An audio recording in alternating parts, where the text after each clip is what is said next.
Hello and welcome back to The Perch from the Wyoming Tribune Eagle. I'm Noah Zahn, the local government reporter here.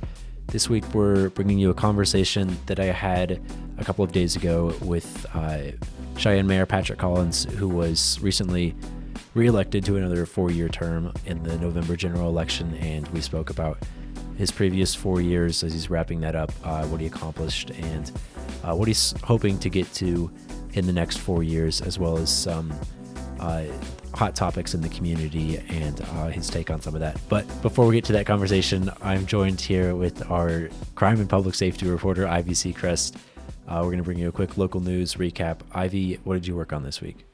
This week, I went to the Wyoming Legislature's Joint Transportation, Highways, and Military Affairs Committee to see the turnout of their vote on the non-citizen label on Wyoming IDs.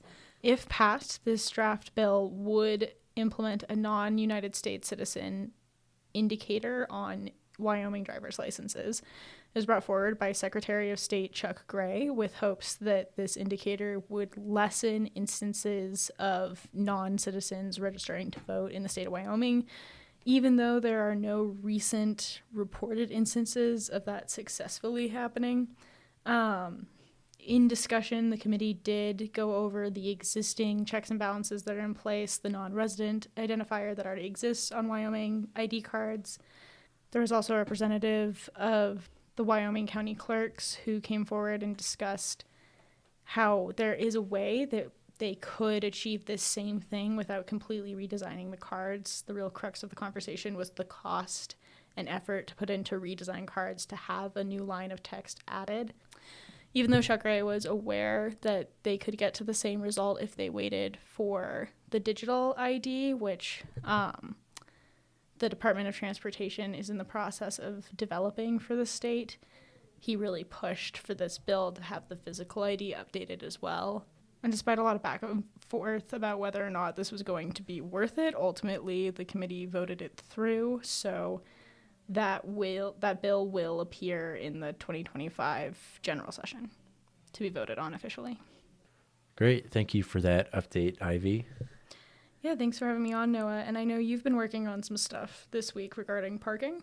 So last week at the Cheyenne City Council meeting, a resolution was introduced to potentially bring paid parking meters to downtown Cheyenne. This is a topic that they've been talking about for a while. Most of the year they've been researching this and seeing, analyzing how it would impact parking downtown and impact the revenue from the city. And ultimately they found that, the city would receive more money from this program if it were to be implemented. But last week I also walked around downtown and just kind of spoke with some local business owners, and they were largely against this potential introduction of paid parking. Mainly some of them are unsure how it would impact business, but they were leaning towards the idea that it would maybe draw less traffic, and additionally noting that it might even impact the sales taxes that go towards the city and state. So they may lose revenue there if they gain revenue from the parking program. So, a lot of questions still unanswered. Not sure what it will look like yet. At the Cheyenne City Council's Finance Committee meeting on Monday of this week, they discussed it again, and some more local business owners showed up to speak in opposition to it. But the item will come before City Council next Monday for final approval or disapproval, but it sounds like if it is approved, it would still be a couple months out before it's fully implemented. So that's what I've been working on lately, and we'll continue to follow that. And feel free to check out my stories on that, and Ivy, your story on the non-citizen ID bill in print or on our website. But now we'll jump over to my conversation with Mayor Collins and hear a bit from him.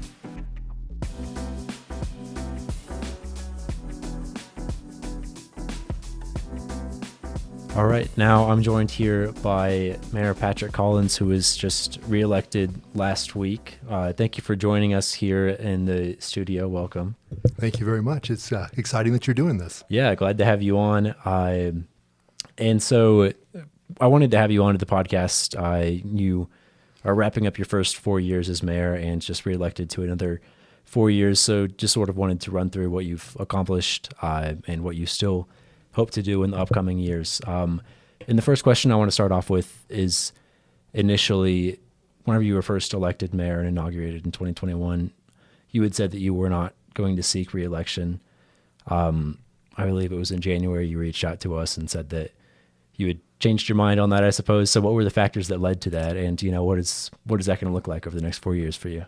I can tell you, it looked like being a happily married man. And, my wife gave me a 4-year kitchen pass. We're both going to be 65. She just turned 65 and I turned 65 in March. And, our dream has always been to travel and to do some things. And so that was a deal that we made with each other that, when I turned 65, we were going to retire and go play. But she came to me and said, I can tell you love it too much. So if you want to do one more, you're good to go. So I'd never dreamed that would happen. So she knows I love it. I do love it. And so that's kind of how the second term came around. I never dreamed in a 1,000 years that she would say yes, because we really do have a lot of thoughts and plans for the things we want to do. But we're healthy and we think we can wait another 4 years. Mm-hmm. And so what was it over the past 4 years that made you fall in love with this job? It's a lot of things. But I think mostly it's just the people. It's the people at the city that I get to work with. It's the people in the community that are so amazing and do such good work. I talk a lot about volunteerism. Something comes up in this community and it's amazing how a group of people stand up and make it happen. I mean, our Capitol Bronze project is a perfect example of, a project that's happened organically. I came back from Sheridan, Wyoming, and I went to Harvey DeSelms and said, I walked Main Street and there's bronzes on every corner there. Why can't we do that here? And he goes, I've been working on it and I'm actually meeting with a guy named Nathaniel. Let's go have coffee. And they had already started working on this project. And the next thing you know, we have 70 bronzes on the street and 18 more coming, all of them paid for by people who live in this community and want to give back. Not a penny of it's been city money. And so just things like that just to me are, they're awe-inspiring and make me want to be part of this program. Mm-hmm. And so that's one thing that stood out to you, bringing life to the downtown Cheyenne, working on that over the past 4 years. And, are there any other specific, or maybe one instance of, something that you've been most proud of in your, as you're wrapping up your first term as mayor? Noah, I shared with you the reasons I ran 4 years ago were, to try to bring some calm back to the city government. We had a city council and a mayor that were at war with each other. I think the thing I'm most proud of is the relationship between the city council and the mayor's office and the state government, the mayor's office and the county's government. We've just worked really hard to try to find a way to work together in a way that is not confrontational. We don't always have to agree, but we want to make sure that we do it in a way that tomorrow we can still work together. And because of that, I think we can get things done. So I think, and I give the city council a lot of credit for that. We all sat down, we talked about what it would take for us to be successful, and we got that done. So I think that's one of the things I'm most proud of. And so you just talked about, bringing unity to the city council. Most of the city council members that sought re-election will be serving another 4-year term. There's 2 new city council members. Can you tell me a bit about them and your conversations with them, and your plans going forward with them? Yeah, Dr. Emmons, Kathy Emmons, has been a friend of mine for 40 years. We had kids the same age, and they grew up together, and so I've known Kathy for a very long time, and I'm very excited about her. She's a smart lady, really active in this community, and I think she's going to be a real asset to this city council coming forward. It's going to be tough to see Mr. Cook go. I love Brian. He served 3 terms, and it's just time for him to move on. I served 3 terms in city council, and I think that was about the most I could have done in a row, and I think Brian feels the same way. Been a great member of our governing body. And then Mark Moody is somebody new to Cheyenne, moved in from out of state here a couple of years ago, teaches at the community college down in Greeley, teaches GIS. Don't know Mark very well, but we've had a couple conversations. And I will just tell you, I offered him the other day, I said, hey, I'm happy to put together some some work sessions with you and the different departments so we can get you up to speed on all the things. And he was really excited about it. So I know in talking with him, he's excited to be a city councilman. He's excited to represent Ward 3 and to serve the community. And I'm looking forward to working with him also. Mm-hmm. And last Tuesday, whenever it was clear that you were had won your bid for re-election as mayor, I called you and you told me that your top two priorities for a second term would be water and housing. So I want to talk about those. First of all, let's start with water. Okay. What is the situation there? Obviously, water availability is an issue all across the West. Not quite as bad in Cheyenne, but it's projected to not projected in a great direction. So can you tell me a bit about the situation here, what that looks like, and your strategies to address that? Yeah, we have a really robust water system here. We take water from the western slope of Wyoming, from all around here, water from the ground. We have a really robust water system. We have 22,000 acre feet of water. So an acre foot is an acre, a foot deep of water. We have 22,000 of those. That's available to us, what we call our firm yield. Mm-hmm. That's our cup, how much we can drink a year. We use 14,000 acre feet of water a year. And we've used 14,000 acre feet since 2000. We've seen all the growth in housing. I mean, the Point subdivision didn't exist, or not the Point, the Saddle Ridge didn't exist.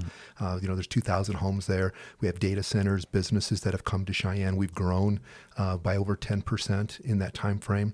And we still use the same amount of water we used before. We're recycling water and we're using it to water parks. People are much better at using water wisely. We water, instead of watering our 7 days a week, we water them 3 days a week. So all of our conservation efforts have worked really well. So we have enough water to build 400 homes for the next 40 years. So we have a really robust system. The challenge that we have is 2/3 of our water come from the Colorado River drainage.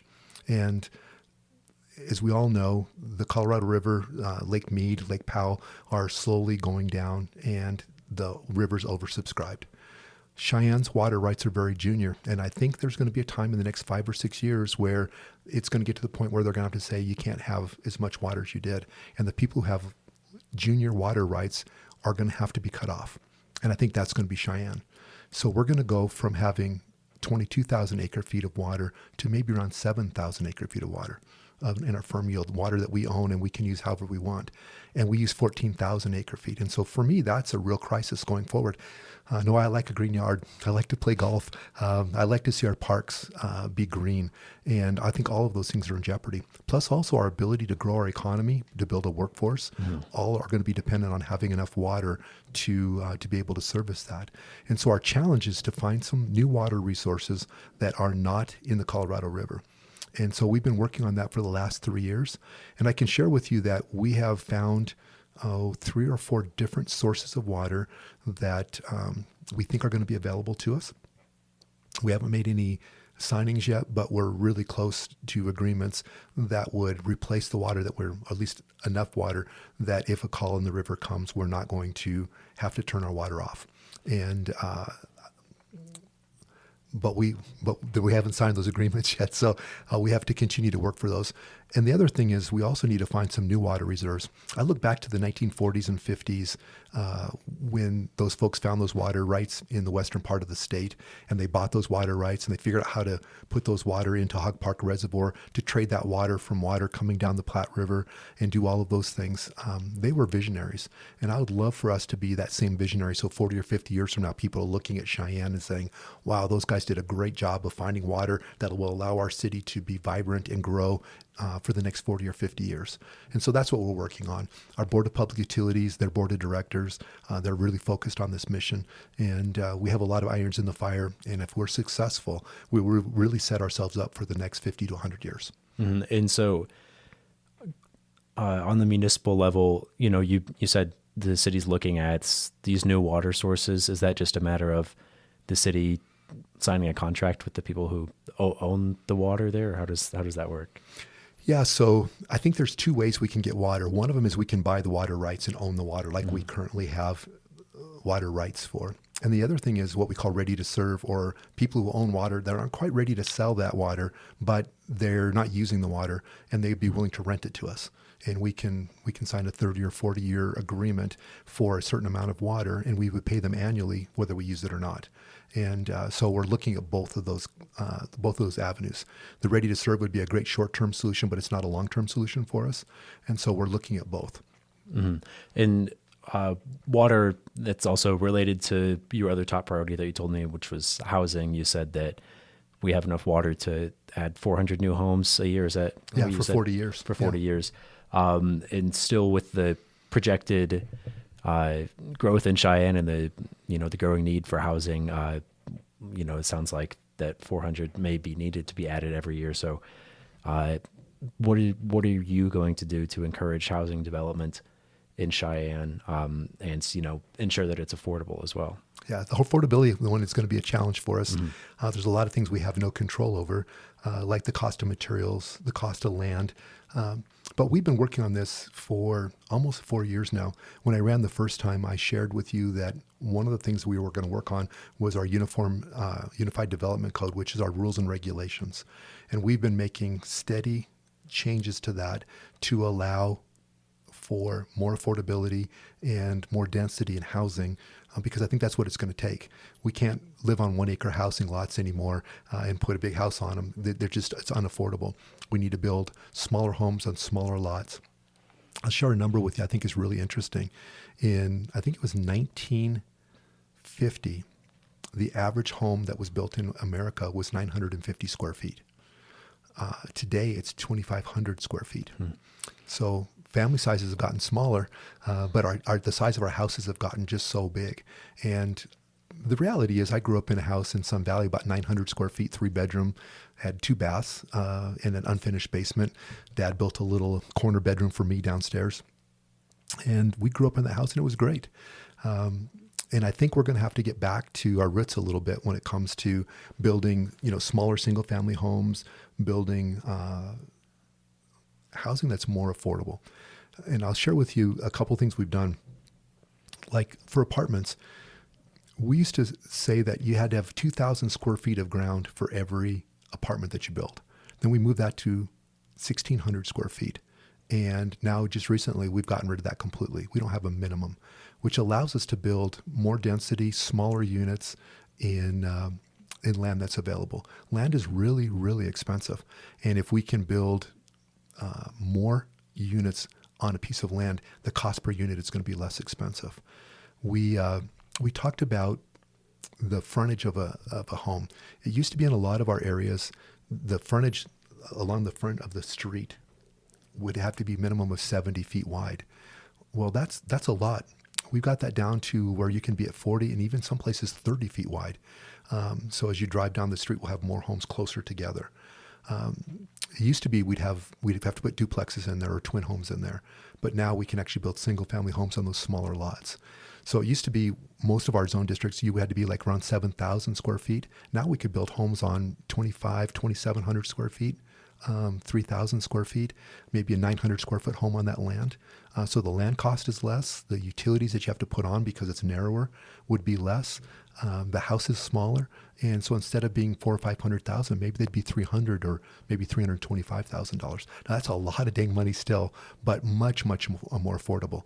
And I think we need to get back to having starter homes so people can do that life cycle of a house. I bought my first twin home with my wife back in 1983, I think it was. And it was a little 2-bedroom house, had a little 1-car garage. And it was really small. We sold that, moved to Cheyenne, and bought a little bit bigger house, but it was still just a couple bedrooms. And we bought a small single-family home. And I think we're in our 5th home now. And you need that life cycle, but you have to have a place to start. And we're not building enough smaller units.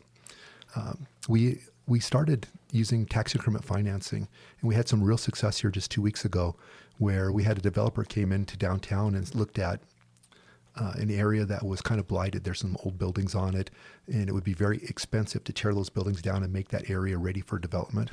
But because of our Urban Renewal Authority, we have some tax increment financing where we can actually pay before tearing down the old buildings and create a buildable site using the increase in the property taxes that will be built or collected after it's built to fund some of those improvements. And because of that, he is going to build 300 apartment units in Cheyenne, mostly 1 and 2 bedroom apartments with the one downtown will have parking underneath.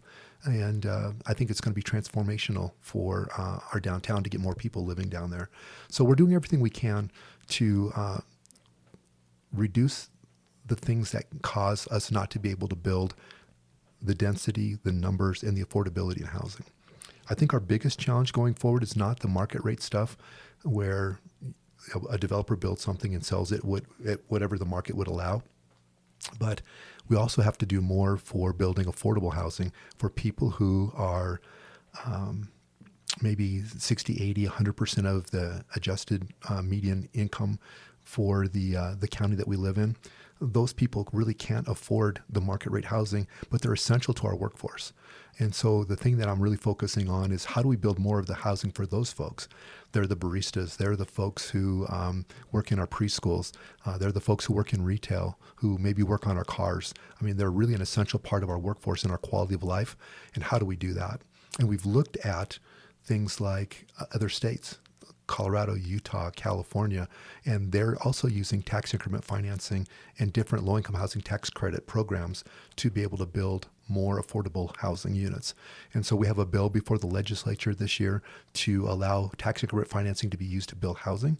And with our UDC changes, with some of the tools that we have coming from the legislature, my hopes are we'll be able to be successful and build many more affordable housing units in the community. Mm-hmm. And so the TIF projects or the tax increment financing projects that you were just talking about, one downtown just a few blocks away from here, the developer said the price would be, off the top of my head, somewhere between $900 and $1,100 or $1,200 for rent at those places. And so those aren't, the most affordable options. So your hope is that this bill before the legislature would allow the city to use tax increment financing to pursue more affordable housing options. Is that the goal with this? Yeah. So the project that we did downtown, you had to find blight. So in order to use a URA and to use tax increment financing, there has to be deteriorated buildings or hazardous materials or something like that, a problem in the area that caused it not to be able to be developed. And so you can use the tax increment financing to remove the problems, and then it becomes a developable thing that people can do. What we're trying to do is to say, look, housing is a problem in our whole state. So we shouldn't have to look for blight in order to do it. We should be able to just do it to help build more housing. And with these projects that are being built in other states, we're finding that there's a gap that's left. And we need to find a way that the state, the city, our counties can help fund that gap. And the gap might be funded by using tax increment financing to build the roads, to build the water and sewer infrastructure, things like that are public amenities that would help support those buildings. And if those developers don't have to do that, now you could have a person who maybe can afford $600 or $650 a month, be able to find an apartment that's quality place to live in a price that they can afford. And so there's price lists for depending on your income as to what the rents would be in those places. And the way that you can afford to do that is they're subsidized by tax increment financing. They're low-income housing tax credits, and all these public things go into helping reduce the owner's cost of the building so they can afford to give rents at cheaper rates. And I think that's what we're going to need to continue to work on in order to be able to create that workforce. Mm-hmm. Yeah. And I know that housing's an issue that you're very passionate about, and it's your top priority. A couple other things that I want to touch on, though. So moving on, I know one issue that I hear from a lot of community members is concerning the number of gaming facilities that are in Cheyenne and the amount that are coming. Just in the past year, there's been a handful of new facilities that are opening up or planning to open up, and there's always rumors of more. But and so just curious if you could tell me a bit about what role the city plays in allowing those to come to the community, and maybe more on a personal level, what value you think those bring to the community. Well, let's talk about that because it is definitely a hot topic in the community right now. The historic horse racing casinos that are here in the city right now, the city really didn't have any say in the siting of those. So the process as set up by the legislature now is the Gaming Commission licenses them, the county approves them and their sites, and then they can build them. In a lot of these situations, I didn't even know they were coming until they came to us and asked for a liquor license. And so we do have some control over whether we give them a liquor license or not. We have a bill before the legislature right now, Senate or LSO 25-0051, that's going to change that. And that bill would give, if the casino is going to be in the city limits, the city council has to be part of the approval process. And I'm very much in support of that. I think we're the government closest to the folks who are living in this community, and we should have some say in whether or not a casino is built in this community. Now, on a personal level, I'm a small business person, and I believe that, restricting businesses is a challenge for me. I really do believe that that if it's a legal business, competition is good. The strong businesses will survive. The weak ones will fail. However, with casinos, really, they're taking money from these folks and they're taking it out of our state. It's hard to be supportive of that concept, right? And so I look at two HHR facilities right now that are a little bit different. We have the Horse Palace down in Swan Ranch. I think they call it a touristic casino, and their goal is to bring people from Colorado to Wyoming to gamble. And they're being very successful. About 75% of their customers are coming from out of the state of Wyoming. And they're coming at an enormous rate, and they're bringing tax dollars back to the city. And then we have the one on Pershing Boulevard, the Derby Club that built a bowling alley and an arcade and a lot of different like family-friendly amenities that are being funded by that. So I like having a more well-rounded facility that is, I maybe bring some balance and brings some amenities that not just for the casino, but for everybody. And if we can get that out of an HHR casino, I think that's a positive thing. But overall, I'm hearing loud and clear from people in this community that we have enough of them and they don't want any more.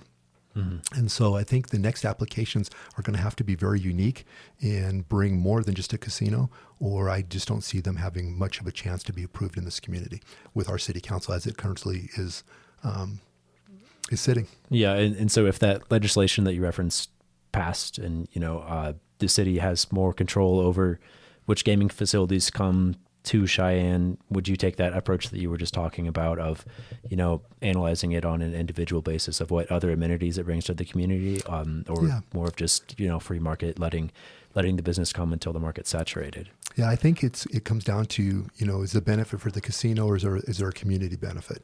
And if they can show us, some additional amenities that they're going to bring in addition to just gaming, then I think I'd be more open-minded to doing it. But if they're just going to bring a casino just to have a casino, I think it's going to be more of a challenge. And I will tell you, though, the tax dollars that we get from these casinos is really enticing. When I first started, we almost had $0 in our budget for casinos. And I think this year it's $2.5 million. And next year it's going to be $3 million.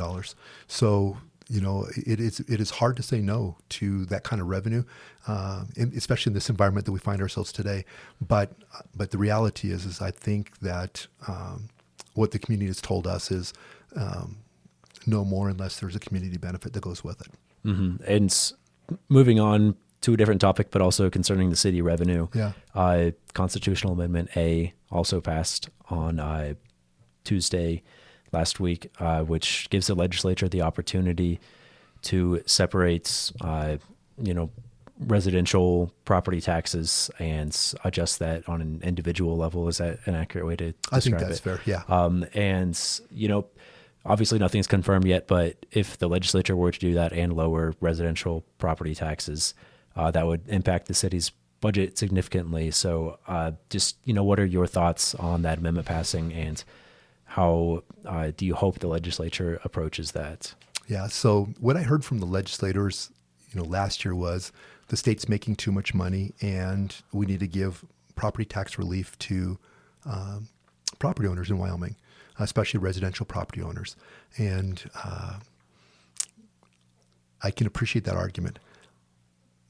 But I think the missing link there is that property taxes don't go to the state. So the state's making too much money. We're going to cut property taxes, but it's not going to affect the state unless they choose to backfill that. So property taxes go to our schools, go to our county, go to our to the city government, go to our fire districts.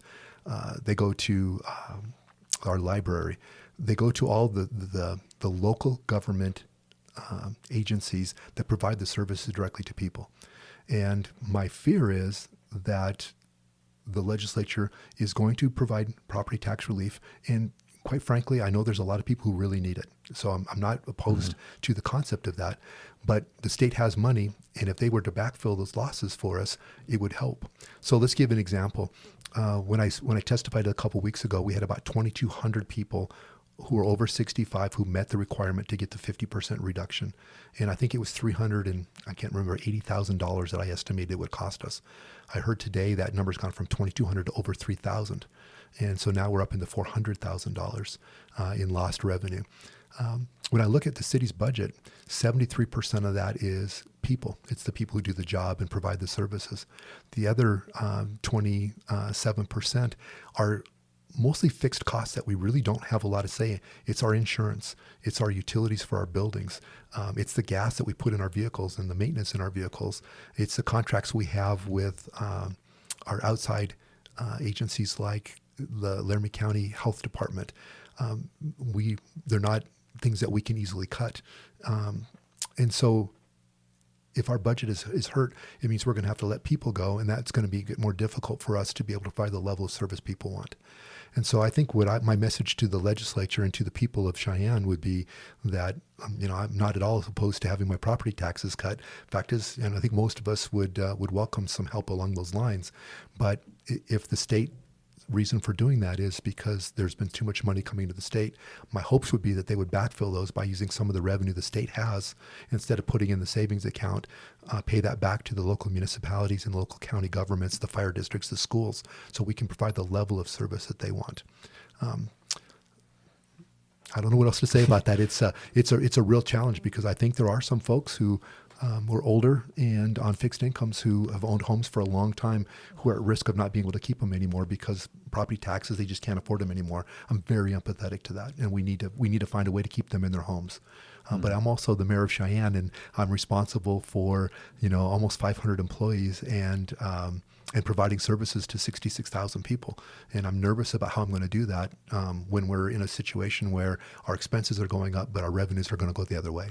Mm-hmm. It sounds like you'll have come the new year, you'll be busy during the legislative session with lots of ideas you want to communicate. Yeah, no, I've been at the interim meetings all summer long and sharing, my concerns with the legislator. And I'll tell you, I'm very appreciative of how hard those guys work and how much they listen to us.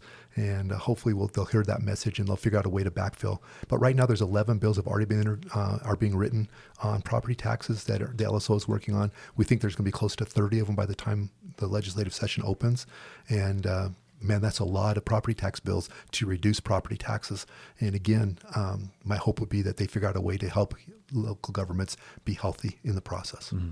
And I don't want to keep you here too much longer, but another thing I did want to ask you about was at Tuesday's city council meeting, council member from Ward 1, Pete Laybourne, who was actually also reelected to another term, he brought up, he expressed concern with the amount of ARPA funds, American Rescue Plan Act funds, that would may be available to the city under the Trump administration. And I was curious, is that a concern you have? Will the city's, the federal funds the city receives, will that be impacted much as a result of the presidential election?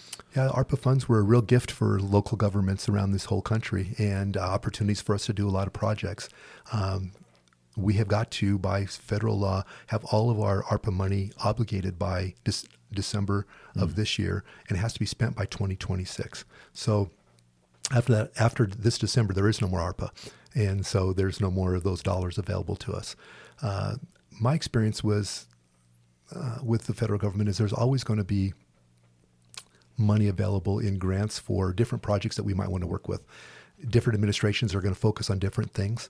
And, my suspicion will be that there will be grant money from this new federal administration going into the future, but they may be targeted on different things. Maybe rather than green energy, they might be targeted more on infrastructure. And so we'll just have to, as a community, learn what those new priorities are. We need to pivot towards finding projects that will help them meet their goal, but also help our community. We have lots of infrastructure problems. We have lots of other things. So I'm not concerned as much as Mr. Laybourne was about the future. I think that we're just going to have to figure out what dollars are going to be there, what uses we can use, and we'll find ways to take advantage of those. Yeah, still a little too early to tell on some of that. I mean, it was only what, 4 or 5 years ago that the current administration was the administration, or the new administration was the administration, Sure. and there was grant money available throughout those whole times. And I'm positive there will be some. We're just going to have to figure out what their priorities are. Yep. Well, that's about all I have for you. If there's people listening that maybe don't know you or haven't met you before, is there anything that you would want them to know about you or about the city before I let you go here? Yeah, I would just like to say a couple of things, really. One is thank you. I have loved this past 4 years. It's been, a lot of people can't believe it, but I really love this job and the people we get to work with, the projects we get to work on. It's been a lot of fun. I've been a small businessman for 40 some years now, and Cheyenne is a great place to live and do business. I love it a lot. I'm been married now for 42 years. I have 2 boys, and one of those has given me 2 grandchildren, and so my life is pretty full right now. My oldest son is getting married in January, and I'm hoping that means more grandchildren are coming in the near future. And Cheyenne's been a great place for my family, and we're just really thankful to be part of this. And I'm very thankful also for another 4 years to serve this community. Great. Thank you. I appreciate you taking the time to sit down and chat with me for this podcast. Anytime, Noah. Appreciate you. Yep, hope to have you back on anytime. Bye-bye.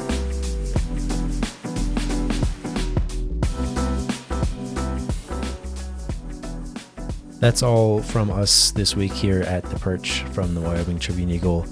I'm Noah Zahn, and thank you to Ivy Seacrest for contributing to this week's episode. And be sure to tune back in next Wednesday for more.